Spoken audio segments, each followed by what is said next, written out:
இளைஞரணி தென்மண்டல நிர்வாகிகள் சந்திப்பினுடைய இந்த மாநாட்டிற்கு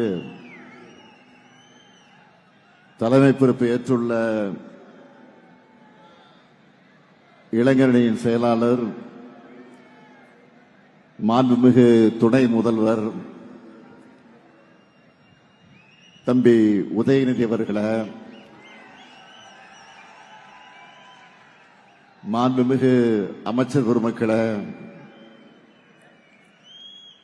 முன்னிலை பொறுப்பேற்றுள்ள ஆற்றல் மிகு மாவட்ட கழகத்தினுடைய செயலாளர்களே,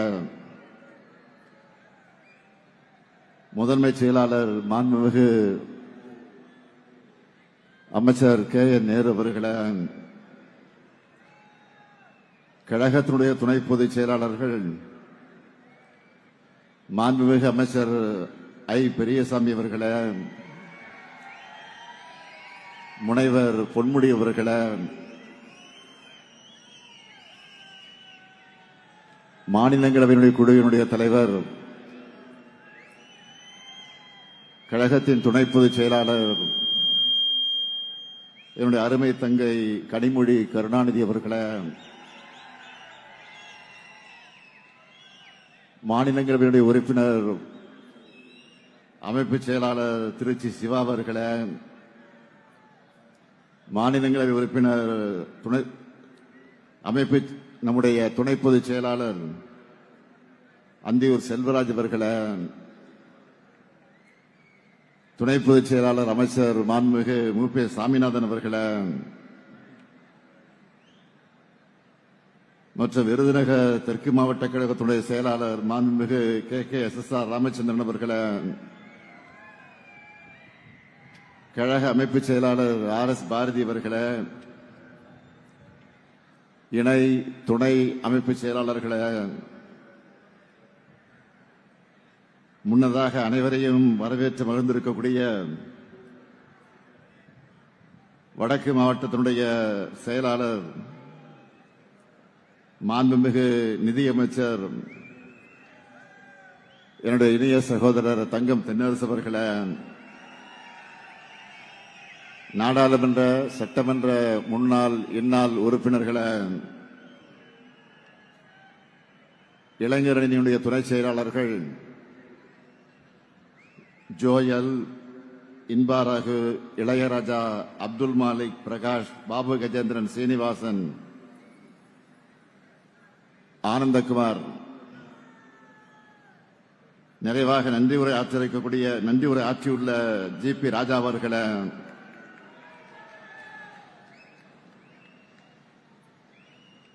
கடலென திரண்டிருக்கக்கூடிய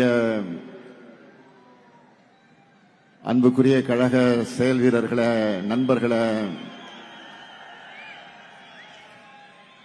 ஈட்டி முனைகளாக மட்டுமல்ல இந்த நாட்டினுடைய திருப்பு முனைகளாகவும் காட்சியளித்துக் கொண்டிருக்கக்கூடிய என் பாசத்திற்கும் பேரன்பிற்கும் உரிய இளைஞரணியின் எண்ணரும் இனிய நண்பர்களே, என் உயிரோடு கலந்துள்ள தலைவர் கலைஞர் அவர்களின் உயிரினும் உயிரான அன்பு உடன்பிறப்புகளே, உங்கள் அனைவருக்கும் என்னுடைய அன்பான வணக்கம். இங்கே கூடியிருக்கக்கூடிய உங்களை எல்லாம் பார்க்கும்போது மற்றவர்களுக்கு என்ன தோணும்னா, திமுகனா பிரம்மாண்டம், அதிலே இளைஞரணினா பிரம்மாண்டம், இன்னும் சொன்னா உதயநிதினா அதைவிட பிரம்மாண்டம்.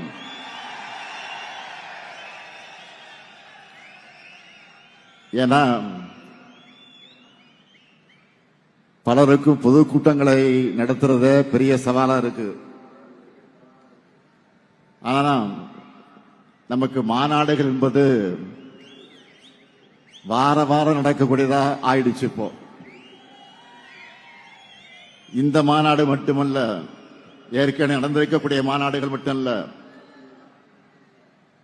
இந்த மாதம் மட்டும் இன்னும் 5 மாநாடுகள் நடக்கவிருக்கு. அதுக்கு தொடக்கமாக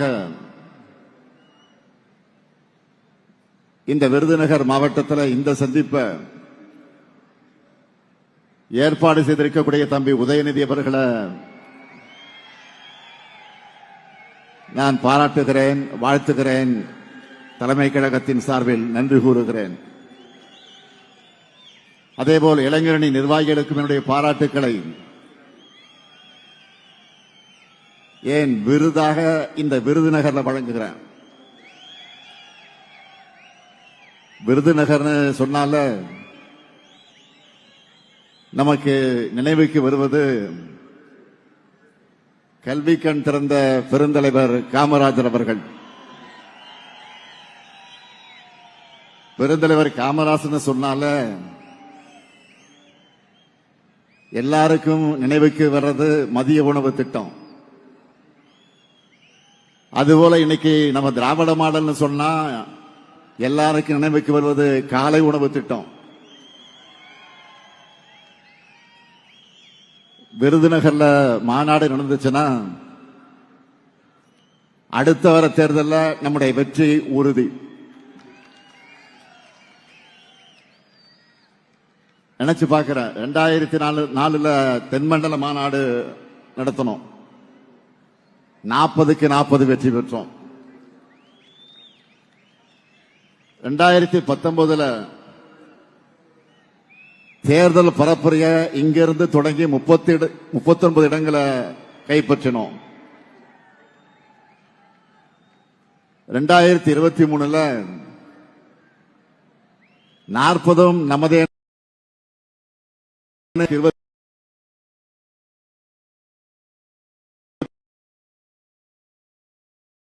வெற்றி பெற்றோம். இப்போ 2026 புதிய சாதனை படைக்க நீங்க தயாரா? நம்முடைய டார்கெட் என்ன? அதுக்காக நீங்க ரெடியா? கான்பிடென்டா இருக்கக்கூடிய உங்களை பார்க்கும்போது என்னுடைய நம்பிக்கையும் இன்னும் பல மடங்கு உற்சாகத்தை கூட்டுது. இந்த விருதுநகர் மாவட்டத்தில் கால் பதிச்சதுமே எனக்கு பழைய நினைவுகள் எல்லாம் வந்துச்சு. தம்பி உதயநிதி பேசுகிற போது குறிப்பிட்டு சொன்னார், இந்த மாவட்டத்தில் என்னுடைய காலடி தடம் பதியாத கிராமமே கிடையாது. அந்த அளவுக்கு இளைஞரணியை தொடங்கினப்போ அப்ப இந்த மாவட்டத்தினுடைய ஒருங்கிணைந்த மாவட்ட கழகத்தினுடைய செயலாளராக இருந்த அண்ணன் தங்கபாண்டியன் கூட எல்லா கிராமங்களுக்கும் சென்று நான் கொடியேற்றி இருக்கிறேன். எப்போ விருதுநகருக்கு வந்தாலும் அந்த பாசத்தையும் நேசத்தையும் குறைவில்லாம கொடுக்கிறவங்க தான் இந்த விருதுநகர் மாவட்டத்தில் இருக்கக்கூடிய மக்கள். இந்த விருதுநகர் மண்ணில் மருது சகோதரர்களைப் போல இணைஞ்சு பணியாற்றி கழக கோட்டையை கட்டி காக்கக்கூடிய KK-SSR ராமச்சந்திரன் அவர்களுக்கும் தங்கம் தென்னரசு அவர்களுக்கும் என்னுடைய பாராட்டுக்களையும் வாழ்த்துக்களையும் நான் தெரிவித்துக்கிறேன். பாருங்க, 2 பேரும் ஏஞ்சி ஒரே நேரத்தில் வணக்கம் வைக்கிறாங்க பாருங்க. அதான் நம்ம KK-SSR அவர்களை பொறுத்த வரைக்கும் ரொம்ப பாசக்காரர். யாரை பார்த்தாலும் அண்ணாச்சி அண்ணாச்சி அண்ணாச்சி தான் கூப்பிடுவார். பாசமா பழகுவார். இதுவரைக்கும் தமிழ்நாட்டின் வரலாற்றில் இல்லாத அளவுக்கு இந்த 5 வருஷத்துல சுமார் 22 லட்சம் பேருக்கு பட்டாக்களை அவர் மூலமாக வழங்கி இருக்கிறோம். அப்படிப்பட்ட சாதனை துறையை நடத்தக்கூடிய அவருக்கு என்னுடைய வாழ்த்துக்களையும் பாராட்டுக்களையும் நான் தெரிவிச்சுக்கிறேன். அதேபோல் இந்த மாநாட்டை மிக மிக எழுச்சியோடும் ஏற்றத்தோடும் ஏற்பாடு செஞ்சிருக்கிறார் நம்முடைய மாண்புமிகு நிதியமைச்சர், என்னுடைய அருமை சகோதரர், இனிய சகோதரர் தங்கம் தென்னரசு அவர்கள். எந்த துறையை கொடுத்தாலும் அந்த துறையில் தனி முத்திரையை பதிக்கக்கூடியவர் தான் அவர். பன்முக ஆற்றல் கொண்டவர் அவர். தமிழ் ஆர்வலர். இந்த மாநாட்டு மூலமாக புது முத்திரையை பதிச்சிருக்கிறார். இங்க இருக்கக்கூடிய இளைஞரணியினர் இவங்க 2 பேரையும் பாருங்க. KKSSR சீனியர், தங்கம் தென்னரசு இளையவர். ஆனா 2 பேரும் ஒற்றுமையா ஒருத்தர்கிட்ட இருந்து ஒருத்தர் இணைந்து ஆக்கபூர்வமா செயல்பட்டு கொண்டிருக்கிறார்கள். நீங்க எல்லாரும் இவங்களை பார்த்து நிறைய கத்துக்கணும். இவங்க உங்களுக்கு ஒரு எக்ஸாம்பிள். இங்கே கூடியிருக்கக்கூடிய லட்சக்கணக்கான இளைஞர்களை நான் கேட்க விரும்புவது, உங்களை பார்க்க எனக்கு மகிழ்ச்சியா இருக்கு. காரணம், நான் பார்த்து பார்த்து வளர்த்த இளைஞரணியில் இப்போ உங்களை எல்லாம் பார்க்கிறப்போ அந்த மகிழ்ச்சி டபுள் ஆகுது, ட்ரிபிள் ஆகுது. நம்ம திராவிட இனத்தினுடைய மேன்மைக்காக, தமிழ் மொழியினுடைய உயர்வுக்காக, தனித்துவமான தமிழ்நாட்டினுடைய வளர்ச்சிக்காக உங்களை எல்லாம் கொள்கை பிடிப்போடும் கழக பற்றோடும் வளர்த்தெடுக்கிறார் நம்முடைய இளைஞரணியின் செயலாளர் மாண்புமிகு துணை முதலமைச்சர் தம்பி உதயநிதி அவர்கள். உதயநிதியோட செயல்பாடுகளை நான் தொடர்ந்து உன்னிப்பாக கவனிச்சுட்டு தான் இருக்கேன். ஏதோ பெயரளவுக்கு இளைஞர்களை அரசியல் இயக்கத்தில் சேர்த்தா போதும்னு உதயநிதி செயல்படல. இளைஞரணி நிர்வாகிகளை ரொம்ப சிஸ்டமேட்டிக்கா பூத் அளவில் தொடங்கி மாநில அளவு வரைக்கும் செலக்ட் பண்ணி ட்ரெயின் பண்ணி உங்களை நியூ ஏஜ் திராவிடியன் ஸ்டாக்கா உருவாக்குகிறார். நீங்க ஒவ்வொருத்தரும் தந்தை பெரியாருடைய கொள்கை வாரிசுகள், பேரறிஞர் அண்ணாவுடைய கொள்கை வாரிசுகள், முத்தமிழறிஞர் தலைவர் கலைஞருடைய கொள்கை வாரிசுகள். நீங்க தான் அடுத்து நம்ம கழகத்தை தமிழ்நாட்டையும் காப்பாற்ற போறீங்க. நான் வருகிற வழியில செல்போனில் மாநாட்டு நிகழ்ச்சிகளை எல்லாம் கவனித்துக் கொண்டு வந்தேன். சிவா பேசிக் கொண்டிருந்தார். அவர் பேச்சை கேட்டபோது அதை நான் சொல்ல வேண்டும், நானும் அதை வலியுறுத்த வேண்டும் என்று முடிவு செய்துதான் இந்த மேடைக்கு வந்தேன். உங்களை எல்லாம் இந்த மாநாட்டுக்கு அழைப்பு விடுத்து நான் வெளியிட்ட வீடியோவில் 3 விஷயங்களை குறிப்பிட்டிருந்தேன். அதுல முதல் விஷயம், எதுக்காக திராவிட முன்னேற்ற கழகம் தொடர்ந்து இயங்கணும் என்பது. நம்முடைய அடிப்படை கொள்கைகள் என்ன? சமூக நீதி, சுயமரியாதை, மாநில சுயாட்சி, மொழி உணர்வு, இன உணர்வு. மொழி உணர்வையும் இன உணர்வையும் எடுத்துக்கிட்டா நம்முடைய தாய்மொழியான தமிழுக்கு பல்வேறு காலகட்டங்களில் ஆபத்து வந்தப்போ கடுமையாக போராடி தடுத்திருக்கிறோம். ஆனாலும் மும்மொழி கொள்கைங்கிற பெயர்ல இந்தி மொழியை திணிக்கக்கூடிய ஆபத்து இன்னைக்கும் நம்ம தலைக்கு மேல தொங்கக்கூடிய கத்தி இருக்கு, தொங்கிக்கிட்டு தான் இருக்கு. மொழியை அழிச்சா நம்முடைய அடையாளத்தை அழிச்சிடலாம்னு நினைக்கிறாங்க. அதை முறியடிக்க நீங்க வேணும். அடுத்து முக்கியமான கொள்கை சமூக நீதி. நீங்க எல்லாரும் நல்லா படிச்சா எங்கே பெரிய அளவில் முன்னைக்கு வந்து அதை தொடர்ந்து டிகிரி வாங்கி இருப்பீங்க. உங்க அப்பா அம்மாக்கள்ல பலர் படிச்சிருப்பாங்க. ஆனா உங்க தாத்தா பாட்டி அவங்களுடைய நிலைமை என்னவா இருந்துச்சுன்னு நினைச்சு பாருங்க. நமக்கெல்லாம் கல்வி எதுக்குன்னு ஒதுக்கி வச்சிருந்தாங்க. வேலைகள்ல நமக்கு இடம் கிடைக்காது, இருக்காது. அந்த அநீதிய இடஒதுக்கீட்டால உடைச்சு சமூக நீதியை நிலைநிறுத்தணும். ஆனா இப்போ நீட் போன்ற தேர்வுகளை கொண்டு வர்றது பழைய நிலைமையை உண்டாக்குறாங்க. இதை தடுக்க உண்மையான வலிமை உள்ள ஒரே இயக்கம் நம்முடைய இயக்கம் தான். அதுக்கு தான் நீங்க வேணும். அடுத்து நம்ம உயிர் கொள்கை மாநில சுயாட்சி. மாநிலங்களுடைய கூட்டமைப்புக்கு தான் இந்தியா. இந்தியா என்பது ஒரு கூட்டமைப்பு. இங்க கூட்டாட்சிக்கு எவ்வளவு மதிப்பளிக்கணும் நம்ம தொடர்ந்து சொல்லிக்கிட்டு இருந்தாலும் மாநிலங்களுக்கு அதிகாரங்களே இல்லாத நிலைமைதான் இருந்துச்சு. அவ்வளவு ஏன் மாநில முதலமைச்சர்களால கூட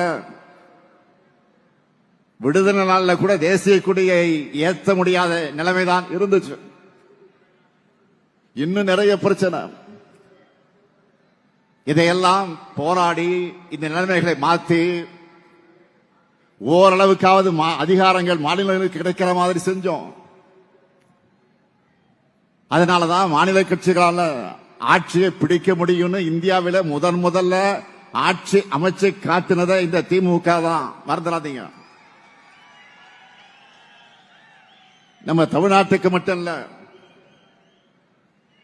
இந்தியாவில் இருக்க அத்தனை மாநிலங்களுக்கு நம்ம உரிமைகளை பெற்று தந்திருக்கிறோம். ஆனா இப்போ மீண்டும் மாநிலங்களோட அதிகாரங்களை ஒன்றியத்தில் கொண்டு போய் குவிச்சிட்டு இருக்காங்க. மாநிலங்களை முனிசிபாலிட்டி போல மாத்திரன்னு துடிக்கிறாங்க. மாநில கட்சிகளே இருக்கக்கூடாதுன்னு பாஜக செயல்படுது. ஆனா அவங்களால தொட முடியாத ஒரே மாநிலம் தமிழ்நாடு தான். இதை பாதுகாக்க நீங்க தேவை. அடுத்து நம்முடைய உறுதி கொள்கை என்ன? சுயமரியாதை. இடுப்புல கட்டியிருந்த துண்டு தோளுக்கு வந்த வரலாறு அது. தன்மானம் தான் உயிர் மூச்சுன்னு தமிழினம் தலை நிமிர்ந்த வரலாறு. ஒவ்வொரு தனி மனிதனுடைய சுயமரியாதையை காப்பாற்றி தமிழ்நாடு தலை நிமிர்ந்து நின்னா இப்ப அடிமைகளும் துரோகிகளும் எதிரிகளும் கூட சேர்ந்துகிட்டு ஒட்டுமொத்த மாநிலத்தோட சுயமரியாதையை அடகு வைக்க முயற்சி பண்றாங்க. அதனால்தான் தமிழ்நாடு தலைகுனியாது என்று சொல்லக்கூடிய தெம்பும் திராணியும் நெஞ்சுரமும் கொண்டிருக்கக்கூடிய ஒரே இயக்கமாக நம்முடைய திராவிட முன்னேற்ற கழகம் விளங்கிக் கொண்டிருக்கிறது. சுயமரியாதையை விட்டுக் கொடுக்கும் கூட்டத்தை வீழ்த்த நீங்க எல்லோரும் தேவை. அதனாலதான் சொன்னேன், தமிழ்நாட்டுக்கும் தமிழினத்துக்கும் திராவிட முன்னேற்ற கழகத்திற்கும் என்றும் நீங்கள் தேவை. உங்களை போன்ற உடன்பிறப்புகள் எண்ணிக்கை அதிகமானா ஒரு நூற்றாண்டு மட்டுமல்ல, இன்னும் பல நூற்றாண்டு காலத்திற்கு திராவிட முன்னேற்ற கழகத்தை எந்த கொம்பனாலும் தொட்டுக்கூட பார்க்க முடியாது.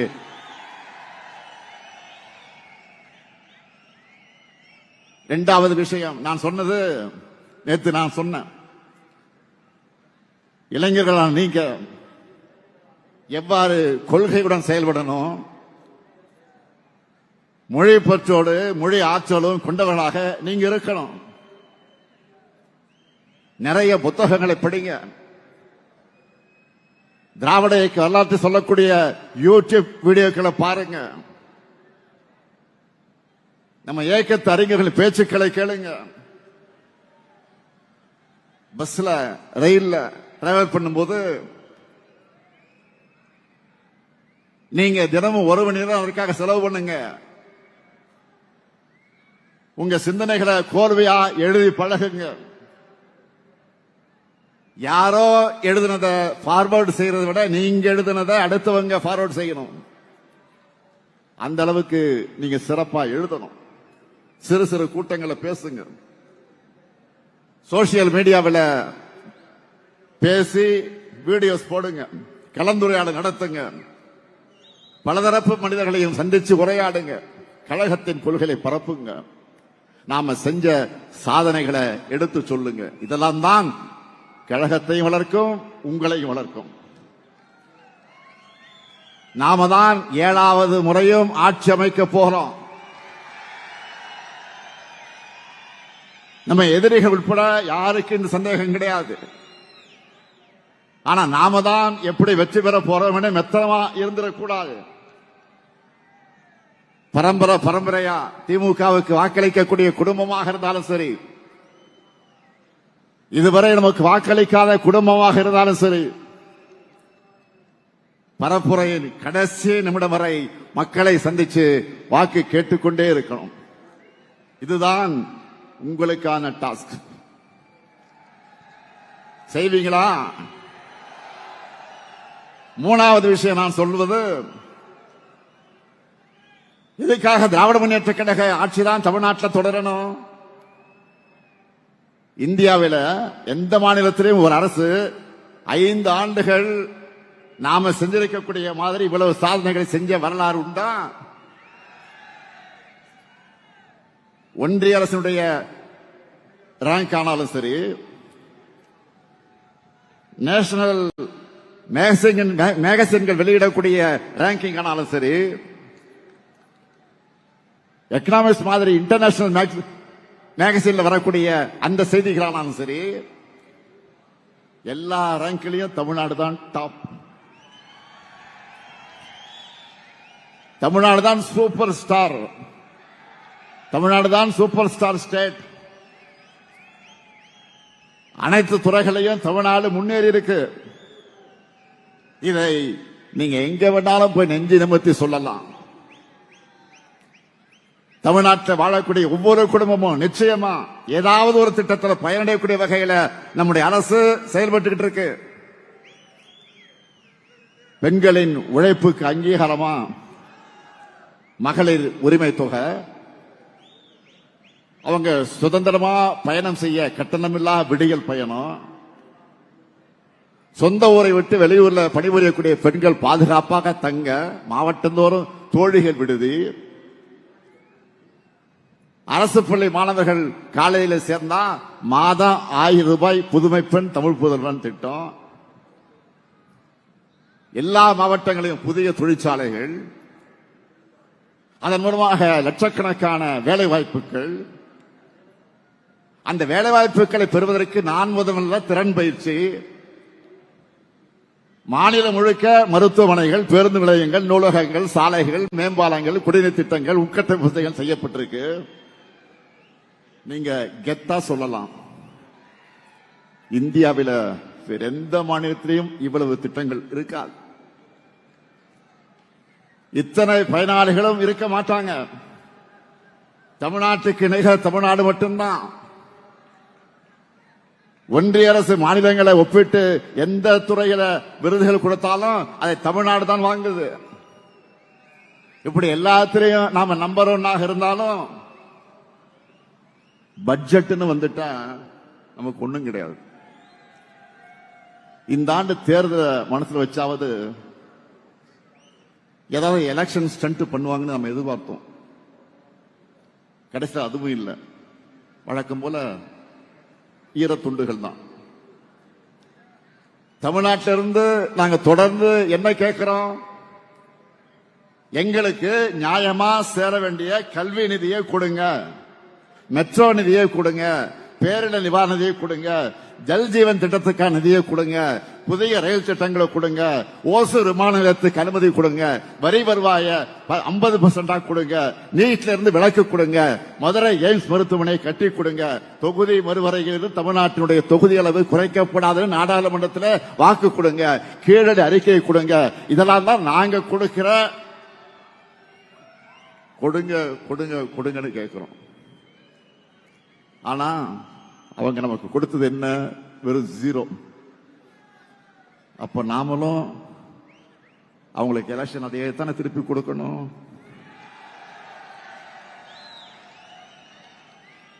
பாஜக மட்டுமில்லாம ஒட்டுமொத்தமா என்டிஏ கூட்டணியும் 2024 நாடாளுமன்ற தேர்தல் போலவே சட்டமன்ற தேர்தலையும் 0 ஆகணும்.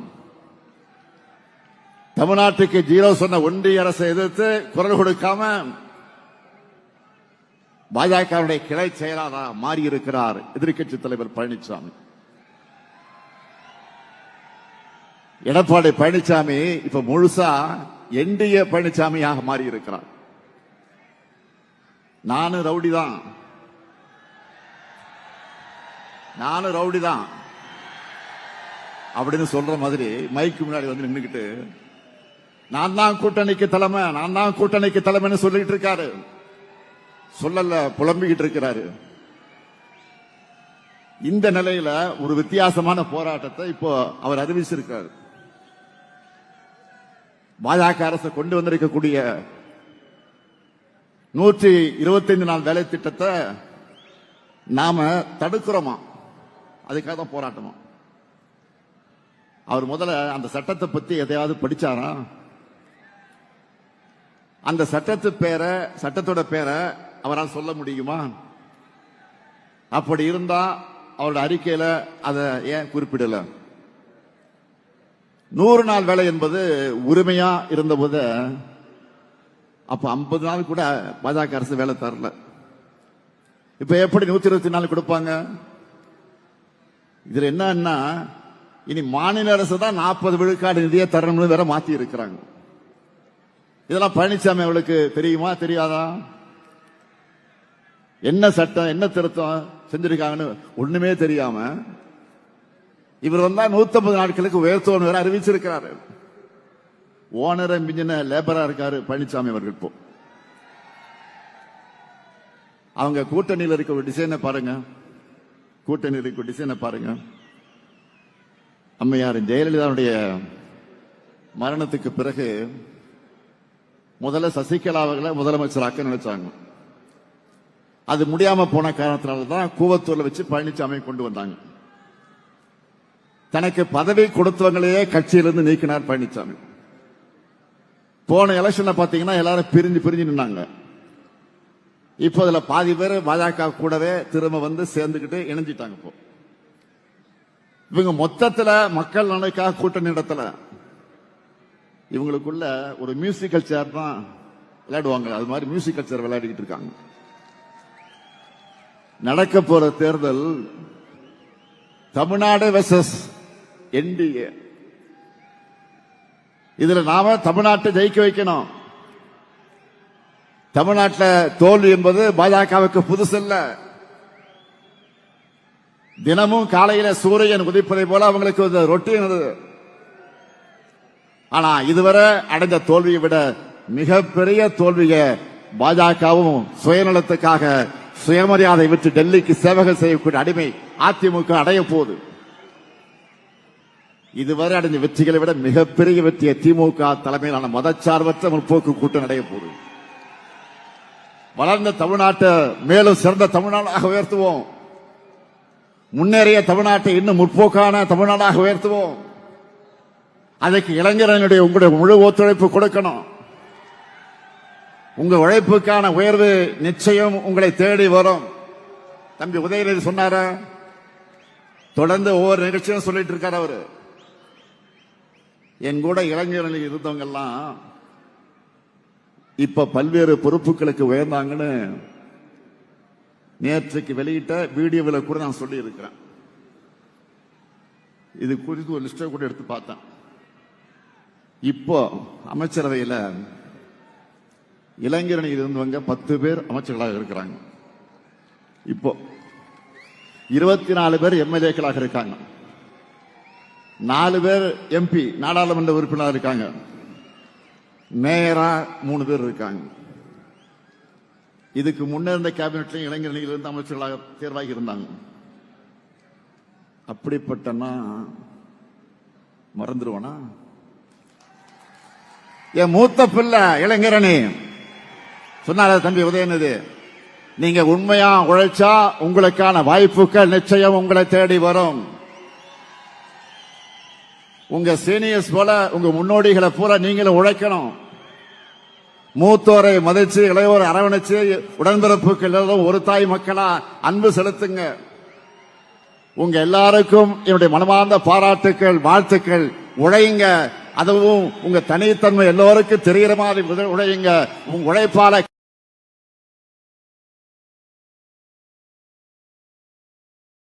மாநிலத்தை உயர்த்துங்க. அடுத்து வெற்றி மாநாட்டில் மீண்டும் சந்திப்போம். தமிழ்நாடா என்டிஏவா என்ற ஜனநாயக போர்ல நாம் வெல்வோம் ஒன்றாக. நன்றி, வணக்கம்.